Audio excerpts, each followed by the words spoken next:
بسم الله الرحمن الرحيم والنجم إذا هوى ما ضل صاحبكم وما غوى وما ينطق عن الهوى إن هو إلا وحي رسول موت ہو آپ پر، السلام علیکم یا رسول اللہ. السلام علیکم نہیں کہا، السلام علیکم. تو اللہ کے رسول صلی اللہ علیہ وسلم کو غصہ آنا چاہیے تھا، اور غصے میں پتہ نہیں کیا کیا کہہ جانا چاہیے تھا، لیکن آپ مسکرائے جب انہوں نے کہا السلام علیکم یا رسول اللہ، اے اللہ کے رسول موت ہو آپ پر، تو آپ مسکرائے. اور بہت ہی چھوٹا سا جملہ، کتنا کم بولتے تھے اللہ کے رسول، بہت چھوٹا سا جملہ بولا، وعلیکم. جو تم میرے لیے بھیج رہے ہو، میرے لیے مانگ رہے ہو، وہ تم پر ہو. کہا اے اللہ کے رسول موت ہو آپ پر، تو اللہ کے رسول نے کیا کہا، وعلیکم، تم پر ہو. یعنی جو تم میرے لیے کہہ رہے ہو وہ تم پر ہو. لیکن حضرت عائشہ صدیقہ بگڑ گئیں، نبی کی بیوی. وعلیکم السلام یا یہود ولعنت اللہ، اے یہودیوں تم پر موت ہو اور لعنت ہو اللہ کی. اللہ کے رسول نے یہاں پر عائشہ کو ڈانٹا، عائشہ غلط، یہ تم نے کیا کیا؟ کہ اللہ کے رسول دیکھ نہیں رہے آپ، یہ آپ کے لیے کہہ رہے ہیں موت ہو آپ پر. عائشہ انہوں نے میرے لیے موت مانگی تو میں نے جواب دے تو دیا تھا وعلیکم.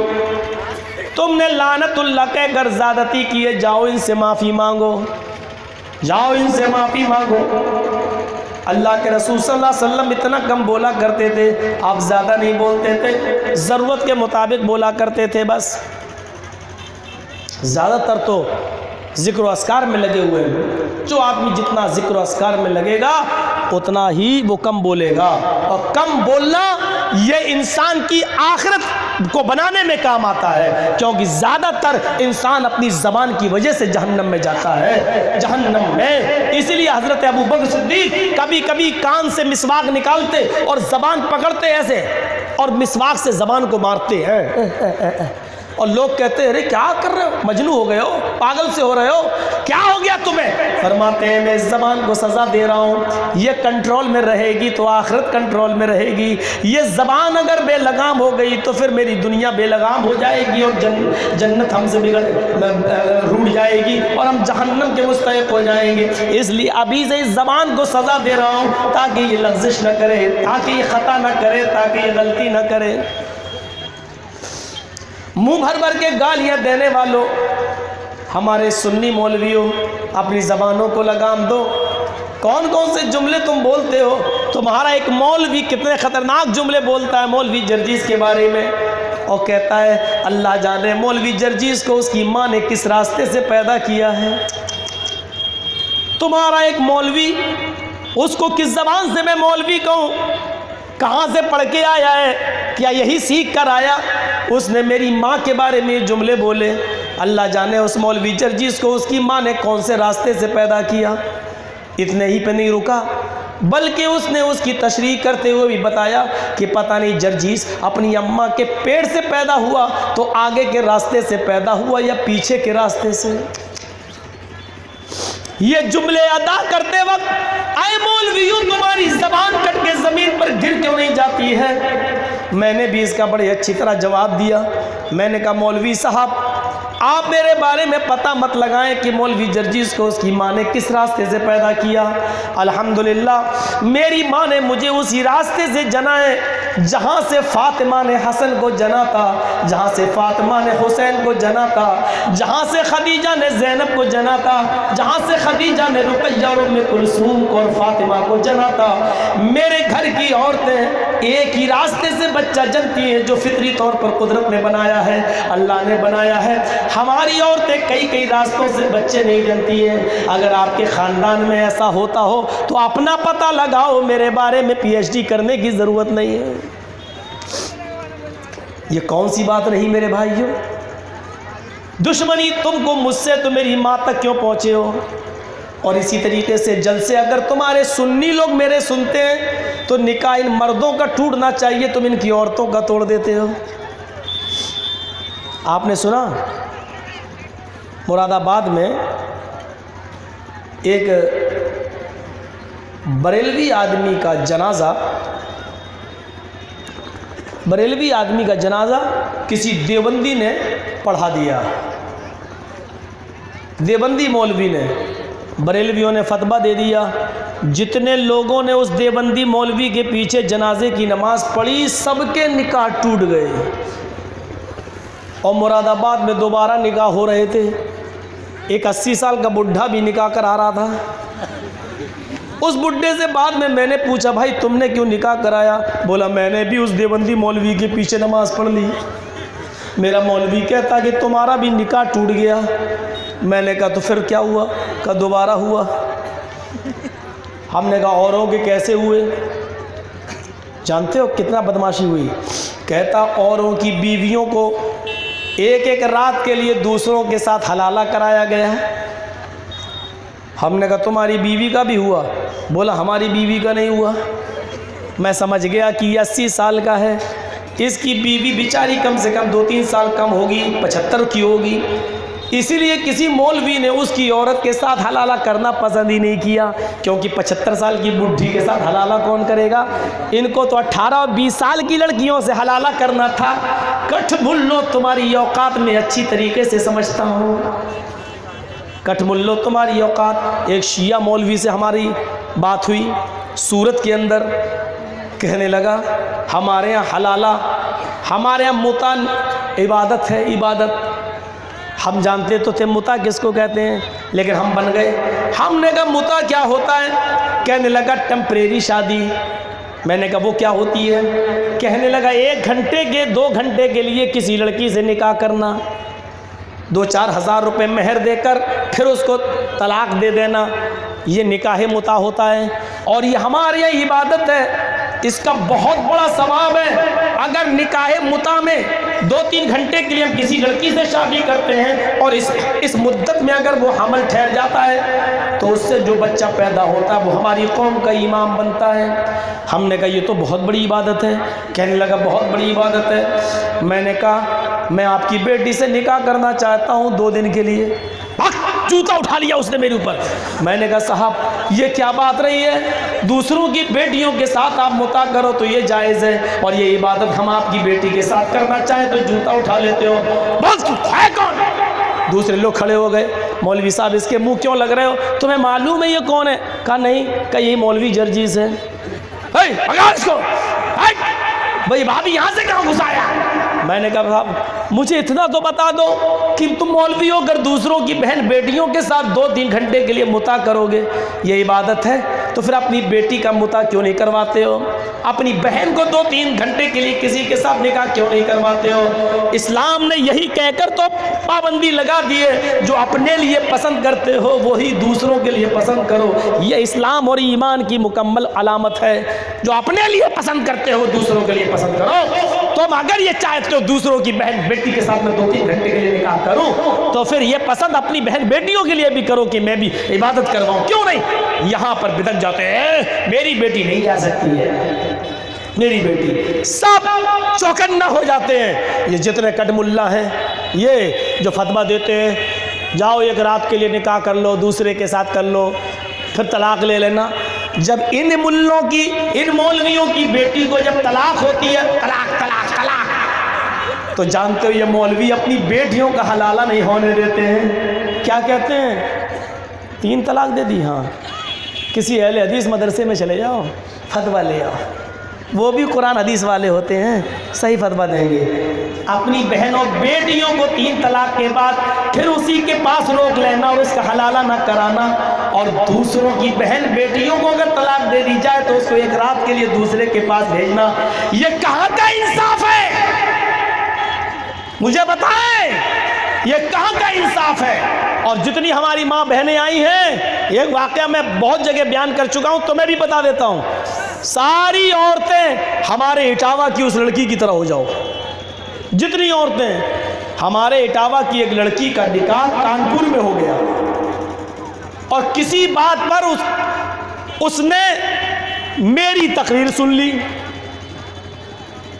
اور وہاں مولوی آیا، فتویٰ دیا کہ جس نے مولوی جرجیز کی تقریر سنی سب کا نکاح ٹوٹ گیا۔ وہ آدمی بڑا شکی تھا، کہنے لگا میرا نکاح ٹوٹ گیا تو ہم تو اپنی بیوی سے ملیں گے تو غلط ہو جائے گا۔ وہ لڑکی اہل حدیث تھی جو نکاح میں گئی، وہ مولانا کے پاس گئی اور مولانا سے کہنے لگی مولانا صاحب میں سن لیا تقریر۔ کہا کہ چل بیٹھ، نکاح ہوگا دوبارہ۔ کہا کہ لیکن نکاح تو تیرا ٹوٹ گیا، پہلے تیری بیوی کا حلالہ ہوگا، تیرا نکاح ٹوٹ گیا، اب تو اپنی بیوی سے تبھی مل سکتا ہے جب اس کا حلالہ ہو جائے۔ تو بولتا حلالہ کیا ہوتا ہے؟ تو کہا حلالہ یہ ہوتا ہے کہ ایک رات کے لیے اپنی بیوی کا نکاح دوسرے کے ساتھ کرو، وہ اس کے ساتھ کھیلے گا، دوسرے دن طلاق لے لو۔ کہا اچھا۔ وہ اپنی بیوی کے پاس گیا، اب بیوی تو اہل حدیث ہوتی، وہ کیسے برداشت کر لے گی؟ کہنے لگا بیگم، کہا کیا؟ تمہارا نکاح ٹوٹ گیا۔ کہا کیسے؟ تم نے تو طلاق دی نہیں ہے۔ نہیں، ہم نے وہ مولانا جرجیز کی تقریر سن لی۔ تو پھر کیا ہوا سن لی؟ کہا کہ ہمارے مولانا کہہ رہے ہیں کہ جس نے مولانا جرجیز کی تقریر سنی اس کا نکاح ٹوٹ گیا۔ اچھا، یہ تو بہت غلط ہو گیا، تمہارا نکاح ٹوٹ گیا تو جڑوایا ہو اپنے مولانا سے، ٹوٹ گیا تو جڑوا لو۔ وہ مولانا جوڑ کہاں رہے ہیں؟ مولانا کہہ رہے ہیں کہ تمہیں اپنی بیوی کا حلالہ کرانا پڑے گا۔ تو بیوی جانتی تو تھی حلالہ کیا ہوتا ہے، لیکن بن گئی۔ اچھا، حلالہ کرانا پڑے گا، تو کوئی حرام چیز کو کاٹنے کا نام حلالہ ہے کیا؟ ارے نہیں، حلالے کا مطلب یہ ہے کہ تمہیں ایک رات کے لیے کسی دوسرے آدمی سے شادی کرنا پڑے گی۔ کیسے آدمی ہو تم، اپنی بیوی کے بارے میں یہ کہہ رہے ہو؟ کہ بھائی کرنا تو پڑے گا۔ کہ میں نہیں جاؤں گی۔ کہا نہیں بھائی، میرے مولانا کہہ رہے ہیں اس کے بغیر تم حلال نہیں ہو سکتی ہو، میرے لیے جائز ہی نہیں ہوگی۔ کہا اچھا تم اپنے مولانا کو بلا کے لاؤ، ذرا میں ان سے سوال جواب کرتی ہوں۔ اب مولانا کو بلا کے لائے۔ مولانا صاحب میری بیوی سمجھنے کے لیے تیار ہی نہیں، وہ کہہ رہی میں مر جانا پسند کروں گی، پرائے مرد کا چہرہ دیکھنا پسند نہیں کروں گی، آپ سمجھائیے۔ مولانا صاحب سمجھانے کے لیے آ گئے۔ ہٹے کھٹے مولانا تھے، عیاش قسم کا مولوی تھا۔ وہ آ گیا، اس کو یہ پتہ ہی نہیں تھا کہ اس گھر میں لڑکی اہل حدیث ہے، اور اس نے بھی نہیں بتایا آدمی نے کہ اس گھر میں میری بیوی اہل حدیث ہے، اور اہل حدیث کا نام سن لیتا تو شاید آتا بھی نہیں۔ ہمارے ہاں تو بکریاں بھی جو پیدا ہوتی ہیں وہ آدھی اہل حدیث مولون ہوتی ہیں، بکریاں بھی اچھی خاصی بحث کر لیتی ہیں۔ تو وہ آئے مولانا صاحب، تو کہنے لگے کہ بیگم، اس سے بولے ہاں بیوی الگ ہوتا، بیوی الگ ہوتا ہے۔ بیوی آپ کسی کو بھی کہہ سکتے ہو، کسی کی بیوی کو بیوی کہہ سکتے ہو، بیوی ادھر آؤ، لیکن بیوی نہیں کہہ سکتے ہو۔ بیوی تو وہ ہوتی جو اپنی ہے۔ تو اس نے کہا بیوی کیا بات ہے، ادھر آؤ۔ وہ بیٹھ گئی۔ اچھا آ جاؤ، کوئی بات نہیں، سامنے بیٹھ جاؤ، کوئی بات نہیں، بیٹھ گئی۔ دیکھو تمہارے شوہر نے بہت غلط کام کیا۔ کہا کیا؟ کہ اس نے مولانا جرجیز کی تقریر سن لی، اور وہ وہابی مولوی ہے، تم تو جانتے ہو وہابی کتنے گندے ہوتے ہیں۔ اگر کوئی کتا ہمارے گھڑے میں منہ ڈال دے، کوئی کتا ہمارے گھڑے میں منہ ڈال دے تو کتے کا جھوٹا پانی پیا جا سکتا ہے، لیکن وہابی کا جھوٹا نہیں۔ کوئی سور ہمارے گھڑے میں منہ ڈال دے تو اس کا پانی پی سکتے ہو، لیکن وہابی کا نہیں، وہابی اس سے بھی زیادہ ناپاک ہوتے۔ یہ اس کی تقریر سنے آیا، ہاں بہت غلط کیا، وہ بن گئی، ایسی چل رہی۔ ہمیں لگتا ہے شاید ملائم سنگھ کا اثر اس عورت کے اندر بھی تھا، نیتا نگری تو ہے، پولیٹیکل گیم کھیل رہی ہے وہ۔ ہاں بہت غلط کام کیا، ان کو تو میں سمجھاتی تھی مت جائیے، پتہ نہیں کیوں چلے گئے جلسہ سننے مولانا کا، نہیں جانا چاہیے ان کو۔ ارے اب چلے گئے تو کیا ہوا، غلطی ہو گئی، تو اب نکاح تو ان کا ٹوٹ گیا۔ کہا ہاں مولانا صاحب ان کا نکاح ٹوٹ گیا تو ان کو کسی طریقے سے جوڑیے بھائی، ہم تو ان کو نہیں چھوڑ سکتے ہیں بھائی۔ ارے بھائی ان کے نکاح میں تو تم ہو، جب ان کا نکاح ٹوٹا ہے تو تمہارا بھی تو ٹوٹ گیا۔ کہا میرا کیوں ٹوٹ گیا، میں تو ان کے نکاح میں ہوں، میں نے تھوڑی مولانا جرجیز کی تقریر سنی ہے، میں تو گھر میں تھی، میرا کیوں ٹوٹا؟ اب مولوی کے پاس جواب ہی نہیں۔ ارے بھائی ان کا ٹوٹا تو تمہارا نہیں ٹوٹا۔ کہا میرا کیوں ٹوٹے گا، غلطی یہ کر رہا تو سزا مجھے کیوں ملے گی؟ مولانا کہتے بڑی خطرناک ہو تم۔ ارے بھائی انہوں نے سنی ہے نکاح میں تو تم ہو۔ کہا میں نکاح میں ہوں تو میں تو ہوں نکاح میں نا، میں تو بیوی ہوں نا ان کی۔ انہوں نے سنا ان کا ٹوٹا، ان کا جوڑ دو۔ ارے تو جوڑے گا تو تبھی جب تمہارا حلالہ ہوگا۔ تو حلالہ کیا ہوتا ہے؟ کہ تمہیں ایک رات کے لیے دوسرے مرد سے شادی کرنا ہوگی. تو عورت کہتی ہے اچھا چلو مان لیا میں دوسرے مرد کے پاس چلی جاؤں ایک رات کے لیے, اور صبح ہو کر وہ طلاق نہ دے, اس کی نیت خراب ہو جائے ہماری خوبصورتی کو دیکھ کر, تو وہ نہ دے طلاق تو وہ مولانا کیا کہتا ہے, ہاں اسی لیے تو میں آپ کے پاس آیا ہوں, کیونکہ بھروسہ کم ہے لوگوں پر, اس لیے بھروسے والا آدمی ایک میں ہی ہوں, ایک رات کے لیے تم میرے ساتھ نکاح کر لو, آج رات میں ہم رہیں گے, کل چھوڑ دیں گے, تمہیں طلاق دے دیں گے. مولوی وہ اہل حدیث لڑکی کہتی ہے اپنے آدمی سے, ابھی بھی تیری غیرت نہیں جاگ رہی؟ کیا کہہ رہا ہے یہ تیرا مولوی؟ تو مولوی لے کے آیا کہ کرائے کا سانڑ لے کے آیا؟ کیا مولانا کہتے ہیں مجھے کیا بول رہی ہے, چپ سن. اب وہ لڑکی بگڑ گئی مولوی پر, چپ سن, پانی آنی کچھ پوچھنا نہیں, پانی تجھے میں بیٹھنے کو نہیں پوچھوں گی, چپ سن پہلے. ہمیں غلط مشورہ دینے آیا, کہ غلط کیوں, تمہیں حلالہ کرنا پڑے گا. کہا اچھا اے مولانا یہ بتا تقریر کس نے سنی؟ کہا اس نے.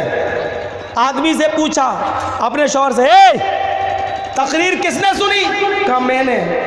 غلطی کس کی تھی؟ کہا میری. نکاح کس کا ٹوٹا؟ میرا. تو ہی کرا حلالہ, میں کیوں جاؤں حلالہ کرنے, تو ہی حلالہ کر, تیری غلطی ہے. آدمی کہتا میں کس سے حلالہ کروں, یہ مولوی بیٹھا کرائے گا سال, اسی سے کر لے حلالہ, یہ کر دے گا تیرے ساتھ حلالہ, اسی کے ساتھ کر لے تو حلالہ. بھاگ. مولوی بھاگا اپنا جوتا چپل لے کر. میری بہنوں ایسی بن جاؤ, میری قوم کی بیٹیوں, حلالے کے نام پر یہ تمہاری عزت اور عصمتوں کو لوٹنے والے یہ چور مولوی, یہ ڈکیت مولوی جیسے 3 طلاق کے مسئلے میں سپریم کورٹ میں مقدمہ ہارے, اسی طریقے سے حلالے کا بھی مقدمہ ہاریں گے انشاءاللہ, انشاءاللہ. کیونکہ نہ 3 طلاق اسلام میں تھی اور نہ حلالہ اسلام میں ہے, اور غیر اسلامی کام جو بھی کرے گا اللہ مخالفوں سے بھی کام لے لیتا ہے. خانہ کعبہ کی حفاظت ابابیل سے کرا لی, 3 طلاق اہل حدیث کہتے رہے غلط ہے, نہیں دینا چاہیے, منع کرتے رہے تم نہیں مانے, اللہ نے مودی کو بٹھا دیا, مودی کے ذریعے حل ہو گیا. لو دشمنوں سے بھی اللہ کام لے لیتا ہے. ہم چاہتے ہیں حلالے کا مقدمہ لے کر آؤ, انشاءاللہ حلالے کا مقدمہ بھی ہارو گے. آمین کے لے کے آؤ, رفع الیدین کے لے کے آؤ, پیری مریدی کے لے کے آؤ, پکی قبروں کو لے کے آؤ. اللہ کے نبی نے فرمایا اے علی اور کائنات کے رب کی قسم چیلنج دیتا ہوں تمہیں, مدرسے کے لوگ موجود ہیں, نہیں ہے تو میری آواز وہاں تک پہنچ جائے گی, پورے وثوق کے ساتھ چیلنج, ایک حدیث دکھا دو, ایک حدیث, صرف ایک, 2 نہیں, 3 نہیں, 4 نہیں, کہ 2 حدیثیں دکھانے میں تو تمہاری نانی مر جائیں گی, تمہیں چھٹی کا دودھ یاد آ جائے گا. ایک حدیث, رب کعبہ کی قسم ایک حدیث, اور پوری کائنات کے سنی مولویوں کو چیلنج, صرف تمہارے اس مدرسے کے مولویوں کو نہیں, ان کو تو الف سے بے پڑھنا نہیں آتا, ان کو کیا چیلنج دوں, پورے کائنات کے مولویوں کو چیلنج, بریلی سے بغداد تک کے ملاؤں کو چیلنج. ایک حدیث دکھا دو, ایک حدیث. کون سی؟ صرف ایک, 2 نہیں, ایک حدیث. اللہ کے رسول نے کبھی کسی صحابی کو کسی کے انتقال کے بعد کسی کی پکی قبر بنانے کا حکم دیا ہو, ایک حدیث دکھا دو. اللہ کے رسول کے زمانے میں کبھی کسی ایک کی قبر پکی بنی ہو, ایک حدیث دکھا دو.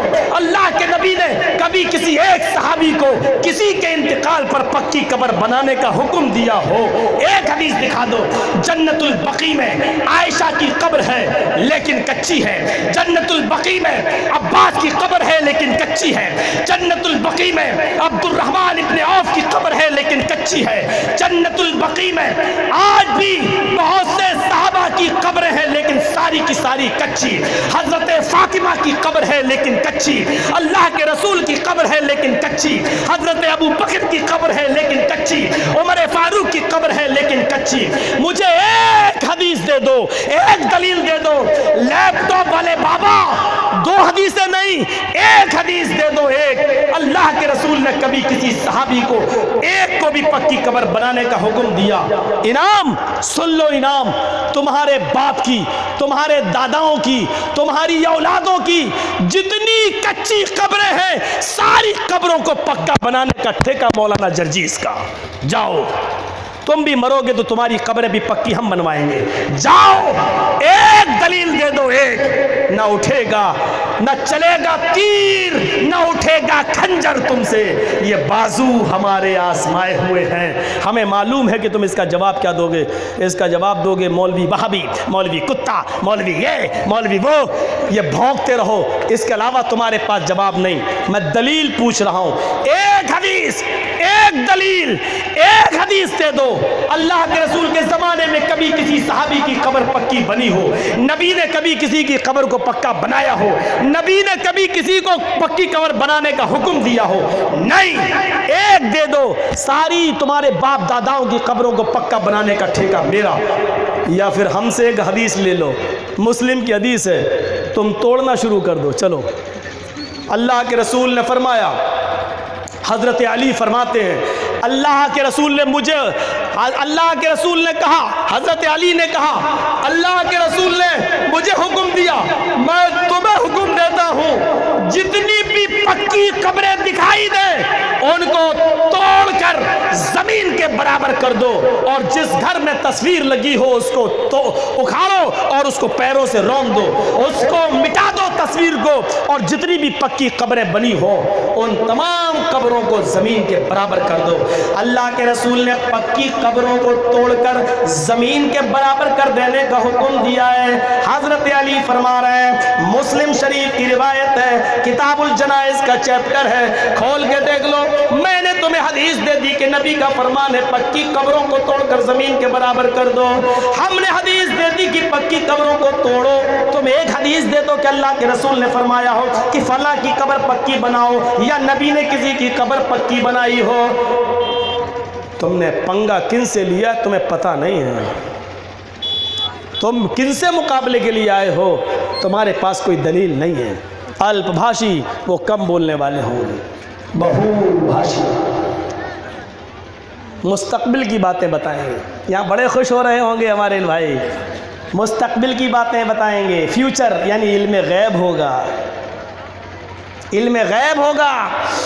آگے کہا گیا شروطو گیانی, یہ بھوشیہ کی باتیں وہ اپنے سے نہیں بتائے گا بلکہ سن کر بتائے گا. یعنی پہلے اللہ نبی کو بتائے گا پھر نبی بتائیں گے, اور جو چیز اللہ بتا دے وہ غیب کہاں رہتی ہے. ایک بات بتاؤ, میرے پاس پاکستان سے فون آ جائے حافظ سعید کا, کل ہم تمہاری دلی میں بم دھماکے کریں گے, اور میں کہہ دوں لوگوں سے کل دیکھنا دلی کے لال قلعے پہ بم دھماکے ہوں گے,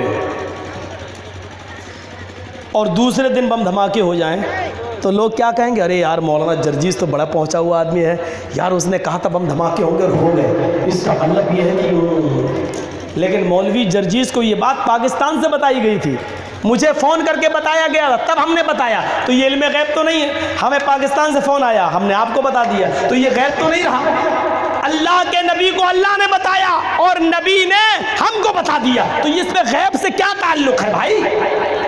ما ينطق عن الهوى ان هو الا وحی یوحى, میرے نبی اپنی طرف سے کچھ نہیں بولتے جب تک کہ اللہ بولنے کا حکم نہ دے دے. اللہ بلواتا تب نبی بولتے ہیں.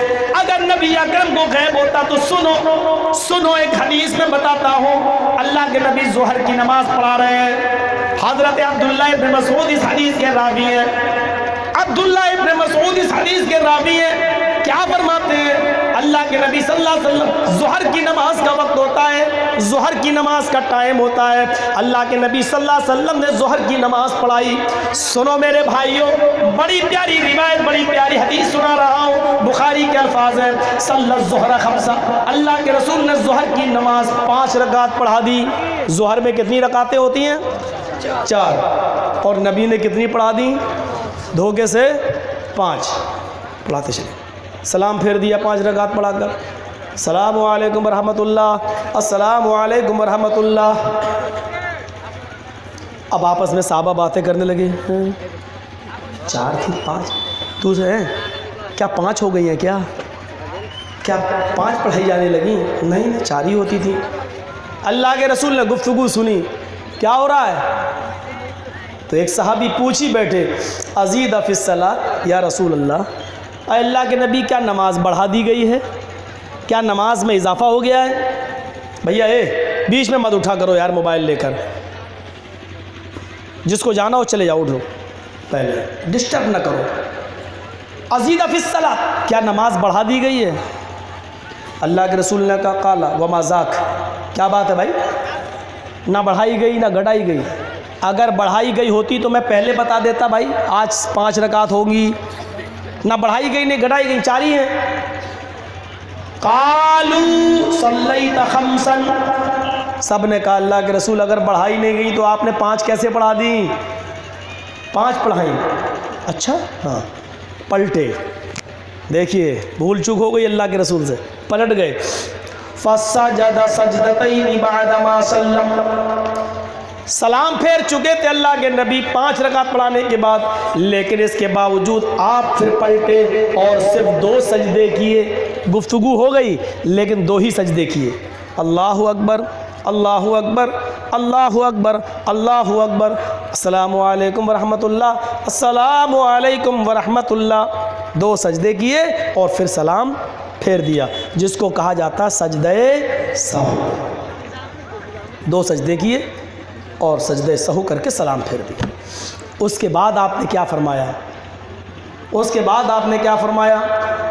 انما انا بشر انسا کما تنسون فاذا نسیت فذکرونی، میرے ساتھیوں میں بھی تو ایک انسان ہوں، میرے پیارے سنی بھائیوں، اللہ کے نبی اپنے آپ کو بشر کہہ رہے ہیں، انما انا بشر، میں بھی ایک انسان ہوں، انسا کما تنسون، مجھ سے بھی بھول چوک ہو جاتی ہے جیسے تم سے بھول چوک ہوتی ہے، تم بھول جاتے ہو مجھ سے بھی بھول چوک ہو جاتی ہے۔ فَإِذَا نَسِيتُ فَذَكِّرُونِي، جب میں نماز میں بھول جایا کروں تو نماز میں ہی یاد دلا دیا کرو، یعنی 4 رکعت کے بعد جب ہم کھڑے ہو گئے تھے 5ویں کے لیے تو تمہیں ٹوک دینا چاہیے، اللہ اکبر یا سبحان اللہ، کوئی جملہ بول دینا چاہیے تھا تاکہ میں سمجھ جاتا کہ میں بھول گیا اور میں بیٹھ جاتا۔ فَإِذَا نَسِيتُ فَذَكِّرُونِي، جب میں بھول جایا کرو تو یاد دلا دیا کرو۔ یہ حدیث ہمیں کتنی چیزیں بتلا رہی ہیں۔ اللہ کے رسول صلی اللہ علیہ وسلم کو علم غیب نہیں تھا۔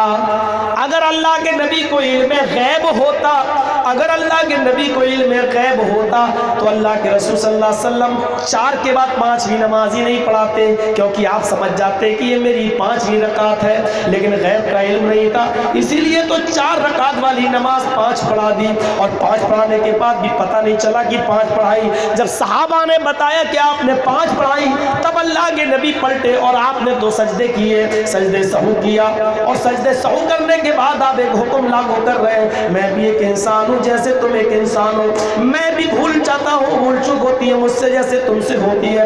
فَإِذَا نَسِيتُ فَذَكِّرُونِي، جب میں بھول جایا کروں تو تم مجھے یاد دلا دیا کرو۔ پتہ چلا نماز میں جب نبی بھولے تو نبی کو ٹوکا جا سکتا ہے، تو نبی سے بڑھ کر کون ہے جو نماز میں بھولے اور اس کو نہ ٹوکا جائے؟ اس لیے یہ کہنا کہ اللہ کے رسول کو علم غیب تھا اور قیامت تک کی ساری چیزوں کا علم تھا، یہ الزام ہے جناب محمد رسول اللہ پر۔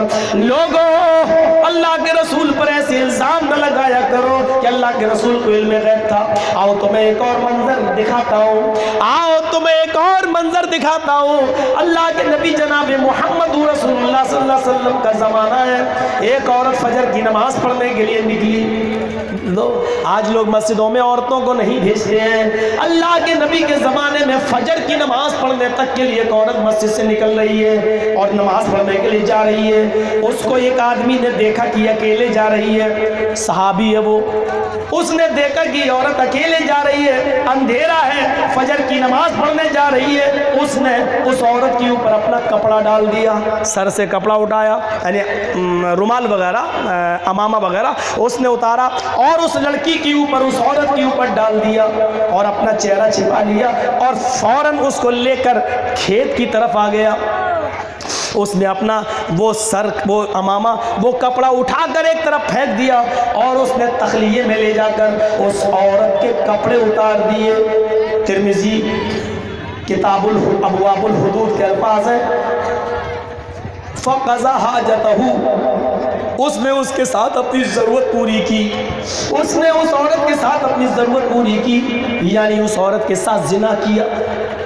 اور زنا کرنے کے بعد وہ آدمی بھاگنے لگا.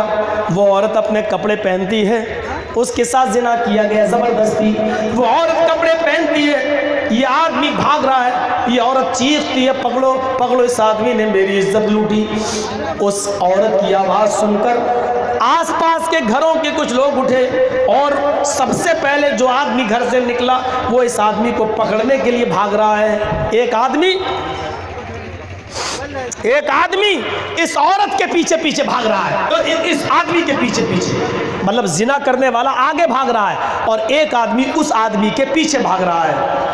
اتنے میں 10-12 آدمی اور نکلے, وہ بھی پیچھے پیچھے بھاگنے لگے. جو 10-12 آدمی جو بعد میں نکلے وہ آگے والے آدمی کو سمجھے کہ یہی زناکار ہے, لیکن آگے والا آدمی خود اپنے آگے والے آدمی کو پکڑنا چاہتا ہے. اصلی مجرم کوئی اور ہے, لیکن اصلی مجرم تو گلیاں جانتا تھا, وہ بھاگ گیا. لیکن ان 10-12 لوگوں نے اپنے آگے بھاگنے والے آدمی کو پکڑ لیا. بھاگ, چل. کہاں چل؟ اس عورت کے پاس چل جس کے ساتھ تو نے زنا کیا. ارے میں نے کہاں زنا کیا, بھاگ, مجھے کیوں پکڑ رہا ہے؟ میں تو خود کسی کو پکڑنے کے لیے بھاگ رہا تھا. اچھا, جب پکڑا گیا تو بول رہا ہے کہ میں کسی اور کے پیچھے بھاگ رہا ہوں. چل. اس کو پکڑ کے لائے. وہ سمجھ رہا تھا کہ عورت مجھے دیکھ کر کہہ دے گی کہ میں نے زنا نہیں کیا, یہ آدمی نہیں.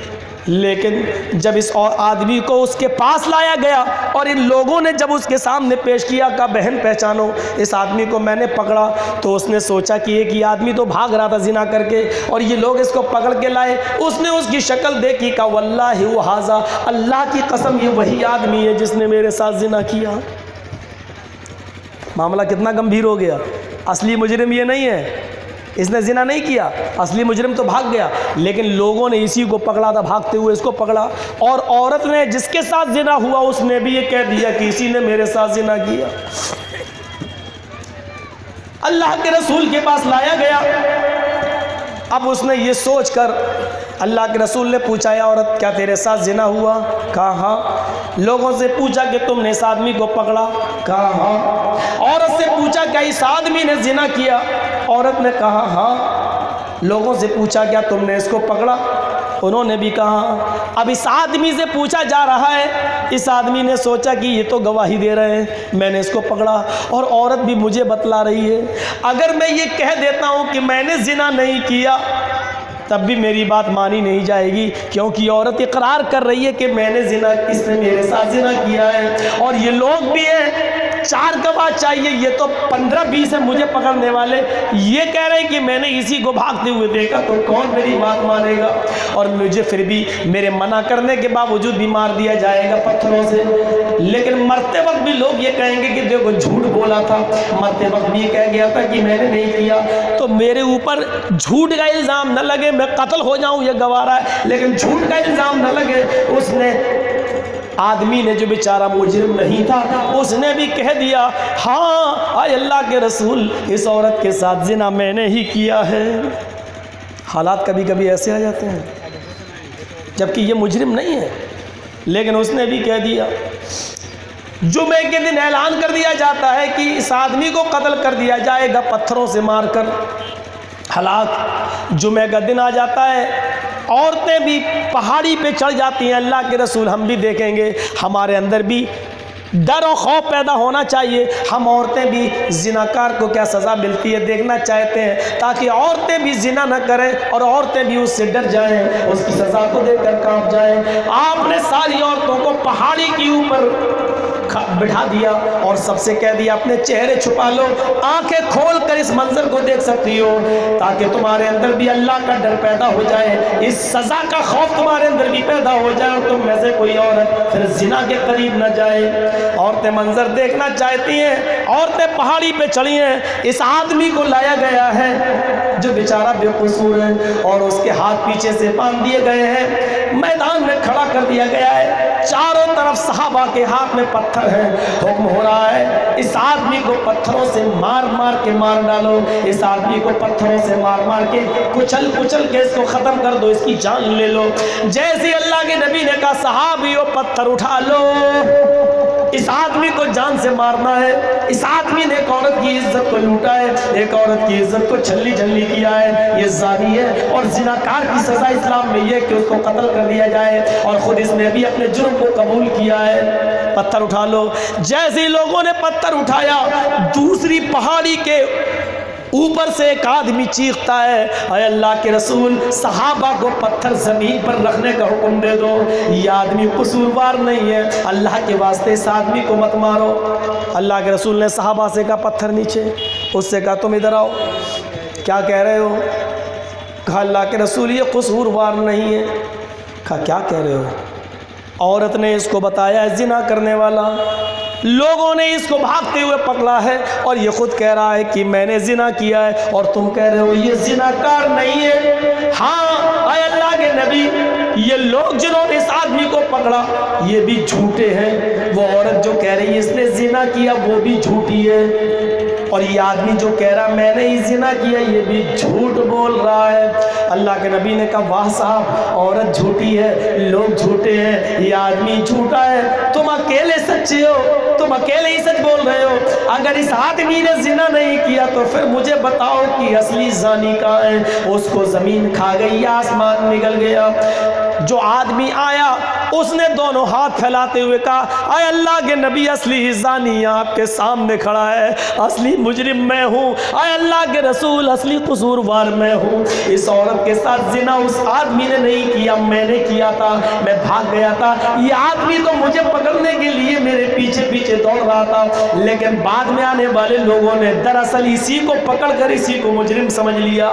اس عورت کو بلایا گیا، وہ عورت آئی، جو آدمی بعد میں آیا اس کو اور جس کو سزا دی جا رہی تھی اس کو دونوں بلا کر کھڑا کر دیا گیا، پوچھا گیا عورت سچ دیکھ ان دونوں کو، ان دونوں میں سے پہچان اچھی طرح کہ کون اصلی مجرم ہے، کس نے تیرے ساتھ منہ کالا کیا؟ اس نے کبھی اس کو دیکھا، کبھی اس کو دیکھا، کبھی اس کو دیکھا، کبھی اس کو دیکھا، چیخ پڑی اے اللہ کے رسول میں تو فجر کی نماز پڑھنے جا رہی تھی، اندھیرا اتنا تھا کہ مجھے ایک آدمی پکڑ کے کھینچ کے لے گیا، اس نے اندھیرے میں میرے ساتھ زنا کیا، اے اللہ کے رسول میں اندھیرے کی وجہ سے پہچان نہیں پاؤں گی کہ اصل مجرم کون ہے، یہ ہے یہ ہے، ان دونوں میں سے اب یہ کہہ رہا تو یہی ہوگا، یہ جو بول رہا ہے تو یہی ہوگا، یہ نہیں تو یہی ہوگا۔ وہ آدمی بھی 15 جو پکڑے تھے انہوں نے بھی کہا اے اللہ کے رسول جب میں نے اس کو پکڑا تھا تو یہ بھی کہہ رہا تھا اصل مجرم میں نہیں ہوں، میں تو خود کسی کے آگے آگے دوڑ رہا تھا پکڑنے کے لیے، لیکن میں نے سوچا یہ جھوٹ بول رہا ہے۔ اب اللہ کے نبی نے اصلی مجرم کو حکم دیا کہ تم نے زنا کیا، ہاں اب اس کو سنسار کر دو، پتھروں سے مار مار کے ہلاک کر دو۔ پھر دوسرے آدمی کو ہلاک کیا گیا پتھروں سے، اور اصل مجرم کو اصل جو بے قصور تھا اس کو چھوڑ دیا گیا۔ اس حدیث کو سامنے رکھنے کے بعد میں آپ کے سامنے چند باتیں پوچھنا چاہتا ہوں، اور ان مدرسے کے ملوں سے مولویوں سے بھی پوچھنا چاہتا ہوں کہ ترمذی کے ابواب الحدود کی یہ روایت ہمیں کن چیزوں کی طرف اشارہ کر رہی ہے؟ اللہ کے نبی صلی اللہ علیہ وسلم کے زمانے میں ایک عورت کے ساتھ زنا ہو جاتا ہے اندھیرے میں، اور وہ عورت کیا کہتی ہے میں فجر کی نماز پڑھنے نکلی لیکن مجھے معلوم نہیں، اندھیرا اتنا تھا کہ ان دونوں میں سے کس نے زنا کیا میں پہچان نہیں پاتی۔ یعنی فجر کی نماز کا اول وقت کیا ہے؟ اندھیرے میں۔ آج تو اذان تب دی جاتی ہے جب روشنی ہونے لگتی ہے، ایک آدمی دوسرے کو پہچاننے لگتا ہے، یہ اول وقت نہیں ہے۔ اول وقت اس عورت نے بتا دیا میں فجر کی نماز پڑھنے نکلی، مجھے پکڑا ایک آدمی اندھیرے میں لے گیا. اور زنا جب ہوتا ہے تو ایک دوسرے کے اوپر ہوتا ہے. عورت نیچے ہے تو مرد اوپر, یا مرد نیچے ہے تو عورت اوپر, تب زنا ہوتا ہے. یعنی دو جسم ایک جان. لیکن ایسی صورت میں بھی عورت پہچان نہیں پا رہی ہے کہ اصلی مجرم کون. یعنی فجر کی نماز اتنے اندھیرے میں پڑھی جاتی تھی کہ عورت اتنے قریب کے آدمی کو نہیں پہچان پا رہی ہے. میرے حنفی بھائیوں, یہ ہے فجر کی نماز کا اول وقت, پہلی بات. دوسری بات, اللہ کے رسول سے کہا میں مجرم ہوں, حالانکہ مجرم نہیں تھا, اور اللہ کے رسول صلی اللہ علیہ وسلم نے اسی آدمی کو قتل کی سزا سنا دی, اس کو پتھروں سے مارو, جبکہ وہ مجرم نہیں تھا. اس کا مطلب یہ ہے کہ اللہ کے رسول صلی اللہ علیہ وسلم کو علم غیب نہیں تھا. اگر علم غیب ہوتا تو آپ کہہ دیتے کہ تم کیوں جھوٹ بول رہے ہو, تم نے تو زنا ہی نہیں کیا ہے, تم تو بے قصور آدمی ہو. لیکن اللہ کے رسول بے قصور کو سزا سنا رہے ہیں. میرے پیارے سنی بھائیوں, زبردستی کی ضد ٹانگ کر اللہ کے رسول کو عالم الغیب بنانے کی کوشش مت کرو. اللہ کے رسول کو اتنا بھی نہیں معلوم تھا کہ یہ اصلی مجرم ہے یا نہیں, بلکہ آپ نے اس بے قصور آدمی کو سزا بھی سنا دی, اس کو قتل کر دو. اگر اصلی مجرم نہ آیا ہوتا تو ایک بے قصور ہی مارا جاتا, ایک بے قصور ہی چلا جاتا. میں بھی چلنے والا, بے قصور ہی ایک بے قصور مارا جاتا, ایک بے قصور ختم ہو جاتا. اللہ کے نبی کو اتنے قریب کا علم نہیں, پھر آپ کیسے کہہ سکتے ہیں کہ آپ کو علم غیب تھا؟ اتنی بھی یہ نہیں معلوم. اب آپ اندازہ لگا سکتے ہیں, اندازہ لگا سکتے ہیں کون کون سی چیزیں ہم آپ کے سامنے سنا رہے ہیں. علم غیب کی بات ہوتی تو آپ خود اندازہ لگائیے کہ اللہ کے رسول کیوں نہیں کہہ دیتے تھے کہ یہ آدمی اصلی مجرم نہیں ہے. نہیں, اصلی مجرم تو بھاگ گیا اور فلاں پہاڑی کے پیچھے چھپ گیا یا فلاں راستے سے بھاگ گیا, اتنا بھی نہیں. ایک اور موقع یاد کریے آپ, ایک اور موقع یاد کریے. اللہ کے رسول نے فجر کی نماز پڑھائی, فجر کی نماز پڑھانے کے بعد سلام پھیرا. ایک صحابی نے نماز پڑھی نبی کے پیچھے, اور نماز پڑھنے کے بعد انہوں نے بھی سلام پھیرا. لیکن نبی اکرم نے سلام پھیرنے کے بعد اس صحابی نے بھی نبی کے پیچھے نماز پڑھی, اور نماز پڑھنے کے بعد میں کھڑا ہوا اور 2 رکعت سنت پڑھنے لگا. بھائی فجر میں کتنی رکعتیں ہیں؟ 4, 2 سنت 2 فرض. لیکن اس صحابی کی سنتیں چھوٹ گئیں. اللہ کے رسول نماز پڑھا رہے تھے فجر کی, وہ جماعت میں شامل ہو گیا. تو جب اللہ کے رسول نے سلام پھیرا تو نماز تو اس نے پوری پڑھ لی نبی کے پیچھے فجر کی فرض, لیکن سنتیں چھوٹ گئی, وہ بعد میں پڑھنے لگا. جب وہ سنتیں پڑھ چکا تو اللہ کے نبی نے اس کو بلایا اور اس سے پوچھا, یہ بعد میں تم کون سی نماز پڑھ رہے تھے؟ صبح کی تو 4 ہی رکعت ہے, 2 سنت 2 فرض, اور فرض کے بعد تو کوئی نماز نہیں ہے, لیکن پھر کیا بات ہے کہ تم بعد میں نماز پڑھ رہے تھے؟ تو صحابی نے کہا, اے اللہ کے رسول, فجر کی 2 رکعت نماز, فجر کی 2 سنتیں جو پہلے پڑھی جاتی تھی وہ میں نہیں پڑھ سکا, وہ بعد میں نے آگے پڑھی ہے. جب آپ نماز پڑھا چکے تو میں نے بعد میں پڑھی ہے. انی لم یکن صلیت الرکعتین اللتین قبلہما فصلیتہما الان. اے اللہ کے نبی, جو پہلے پڑھی جاتی تھی وہ میں نہیں پڑھ سکا, نماز پڑھنے کے بعد اب پڑھ رہا ہوں. فسکت رسول اللہ, یہ سن کر اللہ کے نبی خاموش ہو گئے. اس حدیث سے بھی پتہ چلتا ہے کہ اللہ کے رسول نے اس آدمی کو بلایا اور پوچھا کہ تم یہ کون سی نماز پڑھ رہے تھے. یعنی آپ کو علم غیب ہوتا تو آپ پوچھتے ہی کیوں؟ آپ سمجھ جاتے اس کی سنتیں چھوٹ گئی ہیں, یہ بعد میں پڑھ رہا ہے. لیکن نہیں, آپ نے اس کو بلایا اور کہا کہ بتاؤ یہ کون سی نماز؟ اس نے کہا سنتیں. آپ نے کہا سنتیں تو پہلے پڑھی جاتی ہیں. اس نے کہا جب میں آیا تو جماعت کھڑی تھی تو جماعت میں شامل ہو گیا, فرض نماز آپ کے پیچھے پڑھ لی, لیکن سنتیں جو چھوٹ گئی تھی وہ بعد میں نے پڑھی. یہ حدیث ہمیں یہ بتلاتی ہے کہ اگر نماز کھڑی ہو تو اس نماز کے ہوتے ہوئے کوئی دوسری نماز نہیں ہوتی, آپ اس میں شامل ہو جائیں, اور جو رکعتیں آپ کی سنتیں چھوٹ گئی وہ بعد میں آپ پڑھیں. اور اس سے یہ بھی پتا چلا کہ اللہ کے رسول کو علم غیب نہیں تھا. 70 صحابہ میر معونہ کے موقع پر آپ نے بھیج دیے, جاؤ تبلیغ کرو, اور وہ لوگ پہاڑی کے پیچھے چھپے تھے. اس گاؤں میں جانے سے پہلے ان تمام کافروں نے, ان گاؤں والوں نے اس 70 صحابہ کو شہید کر ڈالا, ان کو قتل کر دیا. اگر اللہ کے نبی کو معلوم ہوتا, اگر اللہ کے نبی کو علم غیب ہوتا تو آپ ان 70 صحابہ کو بھیجتے کیوں؟ اگر آپ کو معلوم ہوتا کہ وہ پہاڑی کے پیچھے چھپے ہوئے اور وہ ان کے اوپر حملہ کر دیں گے تو آپ ان کو کیوں بھیجتے؟ آپ نے ان کو نہیں بھیجا. جنگ احد کے اندر اللہ کے نبی کہتے ہیں اپنی اپنی جگہ پر کھڑے رہنا, جہاں جب تک میں نہ کہوں تم نہ ہٹنا.